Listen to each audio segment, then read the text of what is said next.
Hi again, Chris Klein of Butterfly Ridge, director here at Butterfly Ridge Conservation Center in Southeast Ohio. Um, I find it kind of funny. Here about a week ago, February 27, we had our first butterfly sightings. We had three eastern commas flying around up in our prairie, and since then, we've had overnight temperatures in the teens and single digits, and it's now snowing again. So I'll be honest, winter's getting old in a hurry. Um, but I'm sure my butterflies are fine. They're out there in their little brush piles, and all's good. And so, interestingly, is the eastern commas that were flying around. And today I wanted to talk a little bit about actually butterfly bait, okay, which I know the term bait usually is not associated with butterflies, okay, usually associated with a different organism, but you can actually use a bait to attract butterflies, and it also works for moths as well. And so this particular recipe that we use, we are actually borrowing this recipe from the National Butterfly Center in Mission, Texas. It was Mariana down there in Mission that shared their recipe with me. And so I wanted to share that recipe with you. And we'll go ahead and get started here. And so the first ingredient in our recipe is these. Okay, except this banana currently is no good. All right, and that's because it's the wrong color. And of course, now I've got you thinking, aren't bananas supposed to be yellow? And well, it all depends who's eating them. Okay, if people are eating them, then yeah, yellow's great. If butterflies are eating them, then black is actually a whole lot better. Okay, and our second ingredient, actually probably my favorite ingredient, is brown sugar.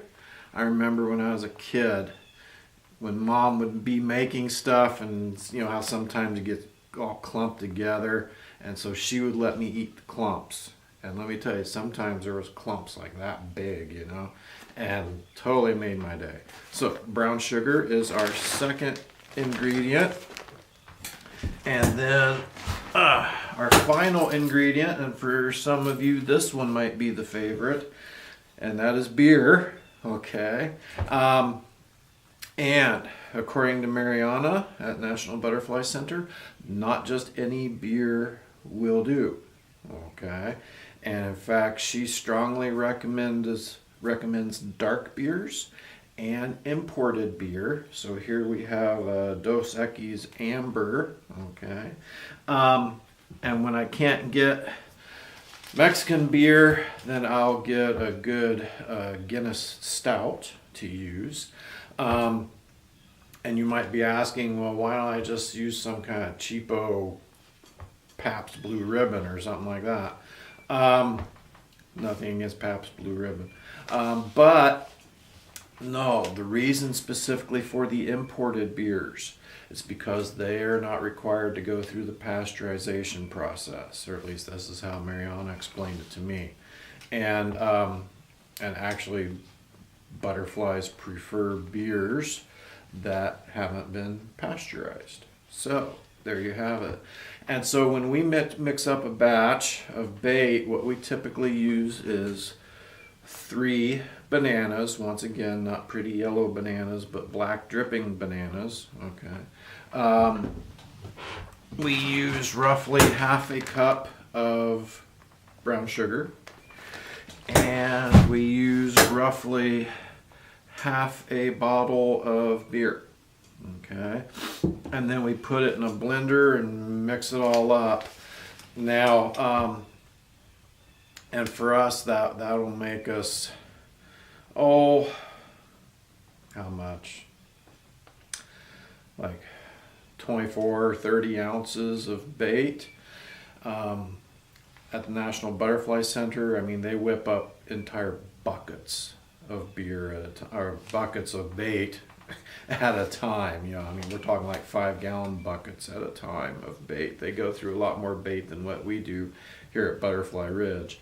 One of the things I've noticed, our butterflies don't seem quite as responsive to the bait, and I don't know if our butterflies are picky, if they don't like Dos Equis and Guinness, if they prefer something else. I'm not sure, or maybe it's where we put our bait stations. If you've been out to Butterfly Ridge, you've probably seen what we call our bait stumps or our waffle stumps, which are old tree stumps about yay big around with like little tic-tac-toe boards cut into them. And I'm beginning to wonder if maybe we need to relocate those.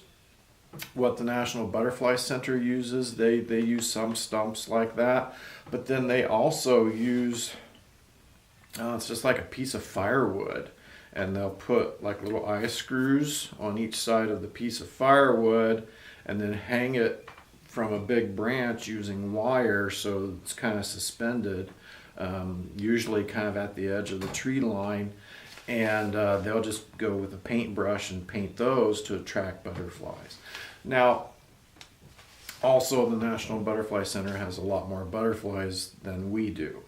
Okay, I mean, sometimes if you go down there on a single bait stick, you will see more butterflies than what you'll see here at Butterfly Ridge on an entire day. Okay, and that's because South Texas is a butterfly hotspot. But still, I mean, we have had butterflies come to our bait stumps before, and usually, it's Eastern comma, question marks, the satyrs actually, Littlewood satyr, Carolina satyr, they'll come to the bait stumps.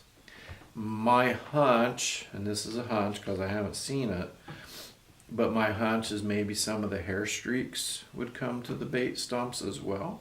Probably morning cloak would come to the bait stumps. So once again, even though we haven't seen it, doesn't mean it wouldn't happen. Really common butterfly that's at the bait stumps there at the National Butterfly Center, and we have them here. And those are the emperors, hackberry emperor and tawny emperor. I mean, it's like hackberry emperor mania at the bait stumps there in Texas. So once again, I think if we move where our stumps are, we might get a little bit better results. And so my plan is to move our stumps more at the edge of the woods, and to move them in relationship, for example, where our east trail kind of curves around and comes up into the prairie. We've got a nice big elm and a hackberry right there, and that tends to be a kind of a hot spot for the emperors. So I think probably we're going to put one of those little bait logs, like one of those little firewood piece bait logs, maybe hang one of those from like that elm or that hackberry tree and put that there. And then other places where we tend to get a lot of like commas and question marks, actually right out here by our entryway, we tend to get a lot of those. And so we might put a bait log out there as well for this coming year, see if we can't get them to be used a little bit more. But once again, it's something that's real easy to do in your own home landscape. Now, granted, other things are going to be attracted to it as well. Other insects, so, beetles and flies and bees and that kind of stuff. But one of the things I have found is when all these critters are busy feeding, they pretty much ignore you. Okay, so you don't have to worry about being stung or something like that. One time when I was at the Butterfly Center, this 2018, and they were going around painting stumps, and I went past their little gator there, and they had their big 5-gallon bucket of bait in the back of the gator, just totally covered. I mean, this bucket was totally covered with butterflies and bees and wasps and flies and beetles. And I was able to just stand like right there next to it and take pictures, and none of those things showed any interest in me. So yeah, if everybody's busy feeding, I don't think you need to worry about people being stung or anything like that. The bees, they're more concerned with chowing down on your yummy beer bait there. So once again, as review, 3 black drippy bananas, half a cup of yummy brown sugar. Feel free to taste test with each batch that you do. And then finally, half a bottle of dark imported beer. And notice I'm saying half a bottle, so that means the other half of the bottle, you've got some different options what to do with that. Okay, so with that in mind, I'll wish you a warmer week coming up, and hopefully a lack of snow finally. And you know what? I would consider getting these bait stations put up sooner than later, because I know next week it's supposed to be warm, at least here in southeast Ohio, up around the 50s and the 60s. Now, of course, keep in mind when it rains, it's probably going to wash a lot of your bait off. You'll have to go out and repaint your bait. But with the warmer temperatures, butterflies are going to be coming out. So now would be a good time to get those get that bait ready. And so with that, we will see you next week. Bye.